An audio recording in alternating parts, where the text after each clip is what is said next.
శుభవాస్తు YouTube channel ప్రేక్షకులకు స్వాగతం. ఈ రోజు మనం ప్రసిద్ధ పుణ్యక్షేత్రమైనటువంటి దేవర తిరుమలాపురం గ్రామంలో వెంకటేశ్వర స్వామి దేవాలయం దగ్గర ఉన్నాము. ఈ దేవాలయం తీరితే తిరుపతి, తీరకపోతే తిరుమల దేవాలయం అన్న రీతిగా తీరిక ఉంటే మాత్రమే తిరుమలకు వెళ్ళండి. తీరిక లేని వాళ్ళకి అందరికి కూడా దేవర తిరుమలాపురంలో వెళ్ళి ఈ వెంకటేశ్వర స్వామిని దర్శిస్తే కూడా ఆ వెంకటేశ్వర స్వామిని దర్శించినంత పుణ్యము పురుషార్థము కలుగుతాదని ఇక్కడ నానుడి. ఈ దేవాలయం ఈ గ్రామం నాగర్ కర్నూలు జిల్లా కొల్లాపూర్ తాలూకా పెద్దకొత్తపల్లి మండలం. గ్రామం పేరు దేవుని తిరుమలాపురం. ఇటువంటి పుణ్యక్షేత్రానికి నన్ను వాస్తుకు పిలుచుకొని వచ్చారు. దేవాలయం నిర్మించి దాదాపు 500 సంవత్సరాలకు పైబడి అయిందని పెద్దలు చెప్పడం మనం వినవచ్చు. దానితో పాటు అలాంటి గోపాలపేట సంస్థానం రాజులు నిర్మించినటువంటి చారిత్రక దేవాలయం ఇది. కారణాంతరాల వల్ల దేవాలయంలో చుట్టుపక్కల జరిగిన నిర్మాణాల వల్ల రోడ్ల వల్ల ఈనాడు కొద్దిగా హీనదశకు చేరుకోవడంతో వీళ్ళు శిలాగాలని ఇదంతస్తుల బిల్డింగ్ హైదరాబాద్ లో మనం రానిచ్చాము. తొందరగా పూర్తి అయింది. తర్వాత వాళ్ళ ఇంట్లో కూడా వాళ్ళ ఊర్లో కూడా ఆల్టరేషన్ ఇచ్చాము. వాళ్లకు బాగయ్యి ఈ గ్రామస్తులకు చెప్పి ఈ గ్రామస్తులందరినీ ఒప్పించి దీని ద్వారా వీళ్ళందరూ నన్ను ఇక్కడకు ఆహ్వానించగా ఇక్కడికి వచ్చి ఈ దేవాలయంలో జరిగిన కొన్ని మార్పులను యథాతథంగా పూర్వం ఎలాగా ఉంటే అలాగా చేయిస్తూ దానితో పాటు కొన్ని అదనంగా వాస్తు బలం చేకూరేలా మంచి విజయశాల వచ్చేలా దీనికి ఆల్టరేషన్ ఇవ్వడం జరిగిందని తెలియజేస్తూ ఈ దేవాలయం గురించి మన శివ గారు 2 మాటలు మాట్లాడవలసిందిగా కోరుతున్నాను. జయ శ్రీరామ్. మా ఊరి పేరు దేవుని తిరుమలాపురం గ్రామం, పెద్దకొత్తపల్లి మండలం, కొల్లాపూర్ తాలూకా, నాగర్ డిస్ట్రిక్ట్.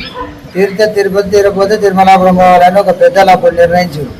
ఇక్కడ ఒకప్పుడు బ్రాహ్మణులు రాజాలే లేదు. అంతకుముందు ఏంటంటే ఎవరైనా దొరలు రెడ్డి గారు లేరు. కానీ మా గ్రామంలో మాత్రం బ్రాహ్మణులే ఎదిగినప్పుడు అప్పుడు వాళ్ళ పరిస్థితిని బట్టి 500 ఏళ్ళ సంవత్సరం క్రితం ఇక్కడ గుడి నిర్మాణం చేసారు. ఆ గుడి నిర్మాణం అప్పట్లో వాళ్ళు ఎంత చేసారు, ఏం చేసారు అప్పుడు నడిచిపోయింది.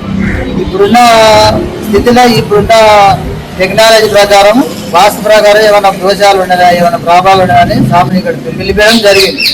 సార్ కొన్ని ఆల్టరేషన్ చేసుకొని గుడి మంచిగా జరుగుతుంది, బాగుంది అని చెప్పి సార్ మాకు చెప్పడం జరిగింది. దాని ప్రకారంగా మేము కూడా చేస్తామని మా గ్రామ పెద్దలు, మాజీ ఎంపీడీసీ గారు, ఇప్పుడున్న సర్పంచ్ గారు, ఒక నాయకులు, లీడర్లు అందరు కలిసి గ్రామం వాళ్ళు అందరు కలిసి ఇక్కడ ఆహ్వానించి సార్వార్ ద్వారా ఏం చేస్తున్నారని సందేహం కలిగి వాళ్ళకు ఈ సహకరిస్తుంది. దాని ప్రకారం మేము చేసుకుంటామని చెప్పి ఇక్కడ గుడి అభివృద్ధి మంచిగా జరగాలని చెప్పి గుడికి అందరు భక్తులు బాగా రావాలని చెప్పి ఈ గుడి మహిమ గురించి పెద్దలు పూర్వీకులు అందరు చెప్తున్నారు. కానీ ఇక వచ్చే వాళ్ళకి తెలుసు. కొంతవరకు ఇంకా ఎక్కువ ఇది ప్రాబ్లేషన్ కావాలి, ముందరు పోవాలి, ఈ గుడి గురించి తెలియాలని చెప్పి స్వామివారు ఇక్కడ పిలిపించడం. స్వామివారు చెప్పినట్టు ఈ గుడికి ఏమి కావాలో అవన్నీ మార్చి దీన్ని ఆల్టరేషన్ చేసి పూర్వవైభవం తెస్తామని మేము అందరం ఒక కంకణం కట్టుకొని దీన్ని మంచిగా చేయాలని, గుడి బాగా కావాలని కోరుకుంటాం. జై శ్రీరామ్. శుభవాస్తు ప్రేక్షకులారా, విన్నారు కదా. ఇంతటి పురాతనమైన పవిత్రమైన పుణ్యక్షేత్రం మన తెలంగాణ రాష్ట్రంలో నాగర్ కర్నూలు జిల్లా పెద్దకొత్తపల్లి మండలం దేవుని తిరుమలాపురం గ్రామంలో ఉంది. మీరెవరైనా సరే ఇక్కడికి వచ్చి మన తిరుపతిలో ఎలా ఉంటాడో అలాగే ఇక్కడ వెంకటేశ్వర స్వామి ఉంటాడు.